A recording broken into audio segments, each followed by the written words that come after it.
Dami mga balita sa PRPS2. mga kabataan na nakakaligalig mga kapuso at nakababahala. O, kumusta po ang mga bata natin at syempre yung mga adult, kumusta din kayo? Nasusubaybayan nyo pa ba ang mga anak ninyo? Ayan no, at syempre yung kalusugan dapat tinitingnan din po ninyo. Ano pong kalagayan nila ngayon? Kumusta po ang kanilang pakiramdam? Kumusta po ang kanilang immune system? Maayos ba? Kasi baka tamaan sila kaagad ng mga sakit kung hindi. At ang importante mga kapuso ay mag-Immunomax food supplement tayo. PRPS2. Yan, alam nyo ba itong Immunomax mga kapuso?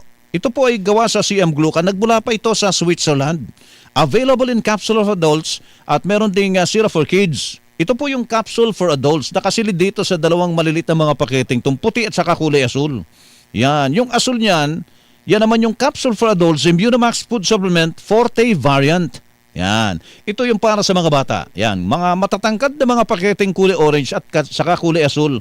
Alam mo nito yung botelya na PRPS2. naglalaman ng Syrup for Kids Immunomax Food Supplement. Ito naman yung Forte variant ng Syrup for Kids Immunomax Food Supplement. Mga kapuso, Forte variant yan. For kids. Mula po sa aming studio, kahit nasan pa kayo sa mga sandaling ito, yan po ang magandang balitang hatid po sa inyo ng Immunomax.